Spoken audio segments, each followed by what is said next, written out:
Well, hey everyone, welcome back to Kitchen Table TCG. My name is Louie. I hope you're having yourself a fantastic day. Today we will be talking about Everfest, first edition. As usual, we take a look on Monday at the newest, latest set from Flesh and Blood. So that's what we'll be doing today. We'll be looking at Everfest single prices as well as the box prices to see does the expected value line up with the cost of the box. Hey, if you want access to all this stuff as a collection tracker, you can head on over to patreon.com/KitchenTableTCG.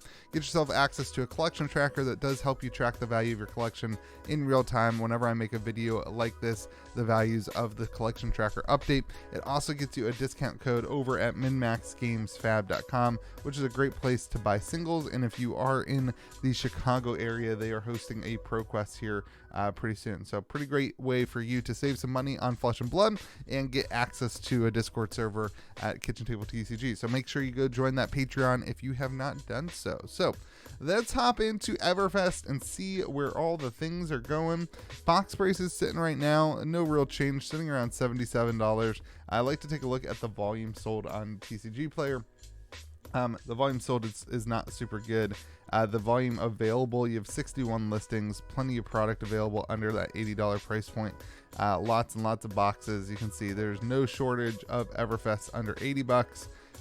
Still no shortage of Everfest under $80. Lots of boxes of Everfest. You're on page 4 almost. I know you're paying some shipping here on some of those, but that's where the boxes are sitting.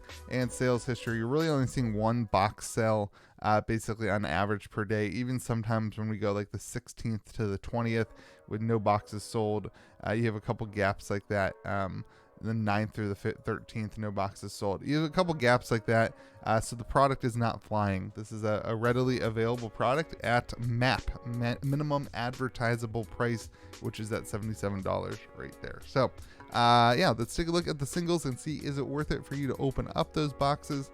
Looking at the Fable, the Grandeur of Valhalla, you're sitting right around $270. Those are sold listings, also kind of currently available. Less of these available than the game or the boxes. You really only have 3 or 4 available at the $270 price point. Obviously some good, trusted sellers there, and then it kind of jumps up to like $280 before hitting $300. You can see sold listings of this. About 1 or 2 or 3, maybe 3 a week, I would say is healthy. But again, you also have periods of 2 weeks where you only see 3 or 4 sales. So definitely not the volume that I thought that you would see for this new product. But that's kind of what it is. So sitting at $270 for the Grandeur. You also have eBay and Facebook that things are selling as well. It's important to keep that in mind. That is up 8% though this week. Looking at your legendaries, Stalagmite, Bastion of Eisenloft. I don't know if I'm still saying that wrong or not. Who cares? That card is sitting at $80. This is off of a high last week of 88, so down about 10% on this card. You can see readily kind of available. There's, again, plenty of copies available at those price points. It does go back up to kind of that price point that we were talking about last week, but anywhere from 80 to $90, it seems to be the price point for this card. Silver Palm sitting at 40, Arknight Skullcap sitting at 100. No huge changes there. I guess Silver Palms is down 11%, but it's kind of been around that $40 price point for quite a while. Cold foils, last week we saw a huge pump in the rare cold foils based on the information that James White said during his interview that the community had not quite figured out how to utilize these cold foil rares and that there were still some, I don't know, I'm paraphrasing, but still some stuff to learn about them. That has seemingly cooled off a little bit this week. Volume available is not super high at these new price points, but we are down a little bit, down 2% to $8.04. So the volume's not super high on the prices that are available. Are starting to see some softness in those off of, maybe just a retracement off of the previous high last week of an average of $8.20. Your majestic ones are also down 6%. You had things like Starvo down another 5% to $70. Skull Crushers down 24% to $19, and then Mask of the Pouncing Lynx down 17%. So definitely some softness in those. Kraken's Aether Vein still kind of holding true to the new price point. It peaked at 41 and now it's kind of dropped back down to the 30s, but that's still double the price it was at that $15 price point before the buyouts happened, based on the spoiler season for Uprising coming up.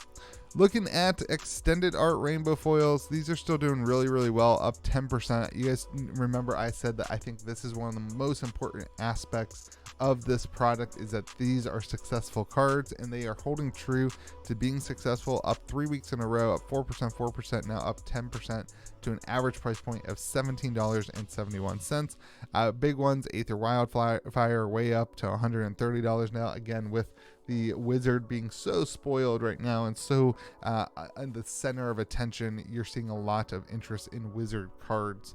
Yeah, you've got some other things kind of floating up and down. 100 Wins is also going up, with Ninja being another thing that's seeing a lot of interest right now. So all in all, up 17% to up 10% to $17.71. These are pulled. The pull rate that we calculate these at in the end of the video is 1 per every 2 boxes. So 50% pull rate on this. So you're going to add roughly $9 to your EV here based on just this slot. Now keep in mind, you could hit a lot of $1 or $2 or $3 cards in that EV, and that the EV is very skewed towards these heavy cards, which is fine. It is a an average price on this, but that's just something to keep in mind. Looking at your majestic rainbow foils, no major shifts, no major changes other than Aether Wildfire. Again, a card that is just completely pumping with people excited for Uprising. Cash Out also going up a little bit, still only a $1.25 card, but it's up 25%.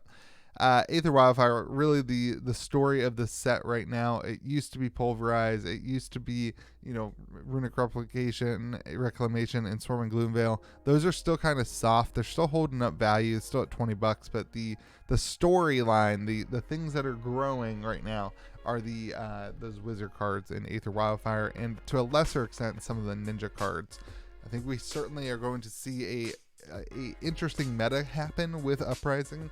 We're going to start seeing a lot more interest in the wizards than we have seen in the past, which will be super interesting to watch and to see. We'll see if that holds true and if they kind of perform well. Anyway, 3 weeks in a row that we're up. Current price on average for the Rainbow Foil Majestics is sitting at $5.47. Looking at your regular Majestics, kind of a not super interesting market right now. Aether Wildfire, again, way up, almost 200% to $8 or $9, depending on when you're looking on TCG Player. Meanwhile, Swarming Gloomveil kind of down. Those cards that we're already seeing their meta experience. I think some people are selling cards in order to kind of refresh their decks and their metas and to see what happens. And a lot of attention again going on Aether Wildfire and some of these wizard cards. So if I am a fab investor right now, I'm certainly looking in terms of like utilizing the playable cards. I'm certainly looking at Arcane Rising right now. I'm certainly looking at some of those singles that could be see a increase in play moving forward. And if you want those, the prices seem to already be inflated right now, but when the new heroes come out, you're going to see a lot of videos, a lot of spoiler season stuff that could continue to inflate those prices for a while. So definitely be on the lookout at your LGS and at your places to see if you can get a couple of those copies if you're looking to play Wizard. I know other groups of people are just like, I'm not going to play Wizard, then you don't have to deal with it. So anyway, your regular Majestics are up 5% to $2.40. Shimmers of Silver also up again. So definitely some interest in some other stuff as well, but Aether Wildfire, really the highlight of the season here. Looking at rare rainbow foils, no real change here, sitting at 26 cents on average. Common rainbow foils, again, no huge shifts here, sitting at 12% or 12 cents. Let's get to the EV calculation here. You guys know how we do this. Like I said, those extended arts are 1 every 2 boxes. Your Fable is sitting at 1 in 40. We know that the Skull Cap is 1 in every 480 packs, and that gives us the Cold Foil Legendary 1 in every 240 packs, which then we basically divide that based on the 2 legendaries that are Cold Foil. So we've kind of spelled this out. 7 Majestics, 1.25 Foil Majestics. This is kind of your EV per box. If you include all the cards in the box, you're sitting at $85.25. If you only believe that you'll be able to sell the Majestics through the Fables, That's just like cards above 50 cents is essentially what that means. You'll be sitting at $81.83. That's if you open up 40 boxes on average. If you're going to open up 10 boxes on average, so you do hit the legendary, you'll be sitting at $75.10. If you just open up one box and you do hit a cold foil rare, that price is going up right now because those cold foil rares have been pumping. You're at $40.10. So all in all, if you're going to open up this in volume, I would say if you're going to open up a case, you'll get about your value in terms of like if you're opening boxes and you're just looking to have some fun. You're not going to make money off this though. I still think stores like I'm not sure this is the right thing to open singles for right now. I guess the volume is not moving super hot on the sealed product, but the volume's also not pumping on the singles. So it's kind of like a weird line for stores. I would say maybe it's easier to sell singles than it is boxes at this point.